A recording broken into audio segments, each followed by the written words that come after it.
Hey racers, and welcome back to another video. Today's video is the perfect amount of sets and reps for enduro races. So the problem here is we all have a limited amount of time. Whether you're a casual rider, a C-grade rider, a professional rider that gets paid to do this for a living, we still only have a limited amount of time that you can put into training and preparation for your riding and racing. So when we're working on improving our riding fitness off the bike with the things that we do during the week, whether it's gym work or cycling, we have to make sure that we're getting the most juice out of the time that we're able to put into our training. And that means, number one, focusing more of our time on things that get the biggest transfer to our riding and help us the most. And then also cutting away the shit that's kind of just filling up the space that's not really as effective with helping our riding and racing. So, got a couple of notes here to make sure I cover everything. So, perfect sets and reps. So there's a bit of background information that I want to give you first. So ultimately, what we need to work on when it comes to sets and reps with training is we're working on making our body stronger. The stronger we can get our body, the lighter the bike will feel. So if you're weighing, let's say you weigh 80 kilos and your bike weighs about 100 kilos, that's a total weight of 180 kilos. So if you're doing a 3-hour enduro race, you've got 180 kilos there that you need to be able to wrestle around for a 3-hour period. So it's a lot of weight. Okay, and a lot of riders don't look at it like that. So for some of you, it might be a bit of a surprise. You're going, shit, I didn't notice that. So the stronger we can get you, the lighter that 180 kilos that you need to move around for 3 hours is going to feel. And the lighter we can get it to feel, the longer you can move it around for. The longer you can move it around for, the longer you can ride for at a higher intensity, because you're not going to get as fatigued as quick.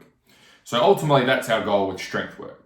So then we need to reverse engineer from that and go, okay, well, what's the best way then for me to build strength that's going to be usable out on the bike?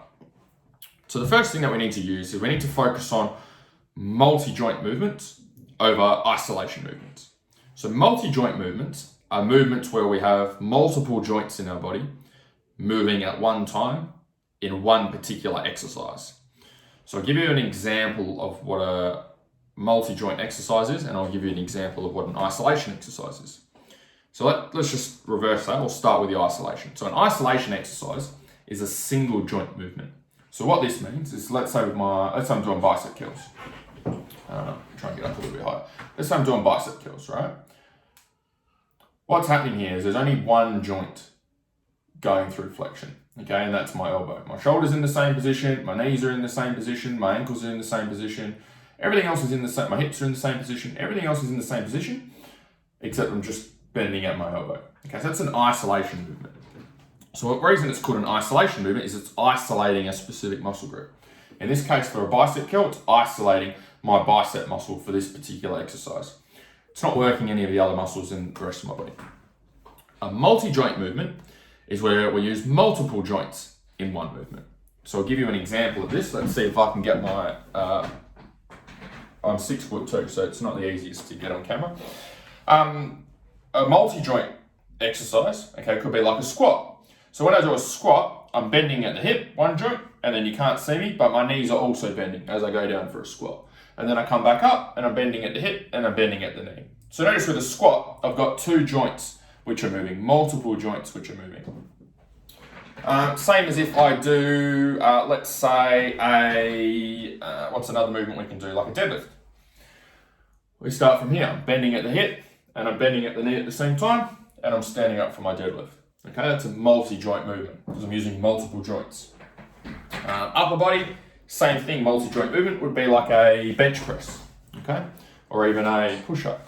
So I've got my, so obviously I'm sitting up. If I'm pushing up, okay, and coming back down, I've got my shoulder moving, shoulder joint going through a range of motion, and my elbow going through a range of motion. So that's a multi-joint movement.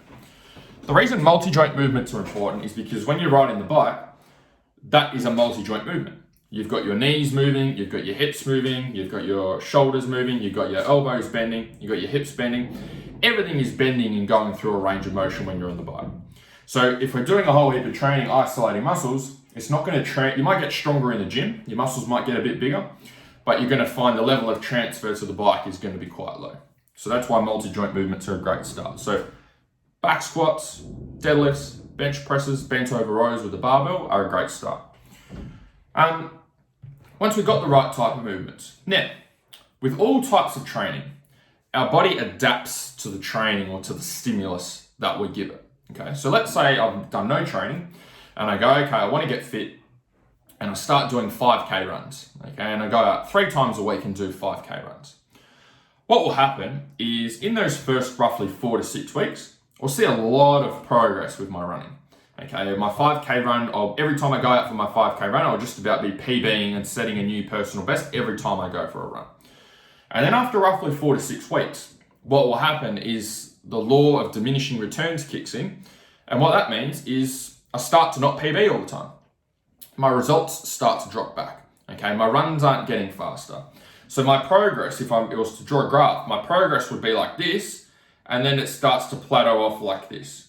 Okay, even though I'm still doing 3 5K runs every week, doing the same work, same amount of effort, but just not, the results start to plateau off and then I stay in the same spot. And that takes roughly 4 to 6 weeks with any type of training or training exercise. So what we need to do in order to build strength that we need, the same thing happens with weight training, not just with running. Okay, if I was to do squats and I do 5 sets of 5 squats, I could do that for between 3, 4, 5, 6 weeks. Okay, and then I get to that 6-week mark and then I'm just not going to get any better. If I keep using the same weight every week, I might start to feel stronger at the start for those 4 to 6 weeks. And then after that, I'm not really going to feel any stronger from doing the same exercises. So what we need to do, and what I work on with our riders to keep them progressing all year long, is you need to rotate the exercises and the training that you do every 4 to 6 weeks.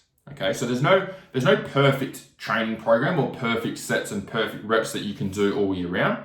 There's only perfect things that you can do for you in that 4 to 6 week period, and then we need to change it. So an example of this is like if you're trying to build up your squats, you might do 5 sets of 5 squats for 4 weeks, and then after 4 weeks, then you go to 6 sets of 3. And then after you've done your 6 sets of 3, then you might go to 4 sets of 6 after that. Then you might do another 4 weeks after that, and then you might go to 5 sets of 2. So what we're doing is we're constantly changing the sets and the reps and the weight that we're using. And what that does is keeps your body adapting, okay, and improving. We want to make sure that our body adapts to the training, okay, and gets really efficient with it. And then we want to change it and then get it to adapt to a new stimulus. And that's the perfect, so there's no perfect amount of sets and reps. Generally, when we are building strength though, we want to be focusing on somewhere, depending on where you're at with your training, could be between the 2 and 3 rep range all the way up to the 10 or 12 rep range.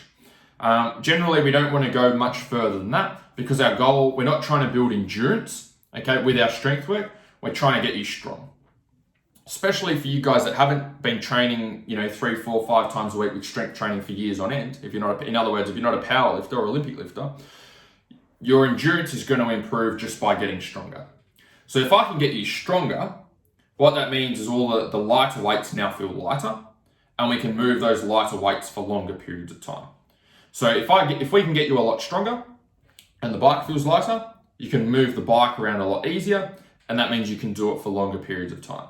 So your endurance will improve without having to do 20 rep sets. Your endurance will improve a lot quicker if you focus on doing reps between the 2 or 3 rep mark up to the 10 to 12 rep mark. But as I said, there's no perfect rep range. There's no just do 4 sets of 12 and that's all motocross riders or enduro racers should do. Because again, you're going to adapt to that in 4 to 6 weeks. So we need to change that every 4 to 6 weeks. Common mistakes that I see, people do too many reps or too little reps. Okay, if you're doing just singles all the time, it's not going to be enough stimulus for you to get better with the movements. If you're doing too many reps, I see a lot of riders doing like rep sets of 20, okay, or 25 or 30 reps. You're not going to get strong in that rep range. You need to be using heavier weights for shorter reps, which is going to allow you to build strength, not doing a whole heap of longer stuff. The next common mistake that I see is too much variation with riders' training. They do different stuff all the time. They're like, oh yeah, I build fitness, but I try and do different things. One day it's walking the dog, one day it's going to the gym, next day it's doing weights at home, another day it's riding the mountain bike, next day it's going for a cycle, one day it's a 5K run, Next weekend, it's doing a ride for charity for 2 hours, and it's all over the place. And if your training is sporadic and all over the place, your results are going to be sporadic and all over the place. So your body's not going to adapt. It needs to be a certain amount of time. That 4 to 6 week mark is what I use with our riders. Stick with a specific stimulus or thing that you're working on for 4 to 6 weeks, and then change it. The other thing, as I see, is not enough variation. I work with other riders as well that just do the same shit all year long, or try and do the same shit all year long. Okay, so they're like, oh yeah, I go for 5K runs. And they do 5K runs 3 times a week, and they just keep doing that for weeks on end or months on end. Most people don't make it to the months on end. They do it for maybe weeks or maybe a couple of months, and then start to see that they're not seeing progress, and they get a bit demotivated with not seeing progress, which I would too. And then they stop doing it. They're inconsistent. They start looking for, okay, what do I need to do? What's wrong? So it's really that 4 to 6 week is the balance. Okay, that's the balance that I use. We don't want to be changing exercises every session or every week, and we don't want to be doing the same exercises all year long. We want them changing roughly every 4 to 6 weeks. I use 4 weeks with our riders, so you're welcome to do 4 weeks with your own training as well. If you'd like some help with this stuff, feel free to click on the application form below and give me a bit more info on what you're working towards, and I'll see if I can help. Otherwise, hopefully you guys enjoyed this video. Looking forward to putting some more together for you guys. I will chat to you guys soon. See ya.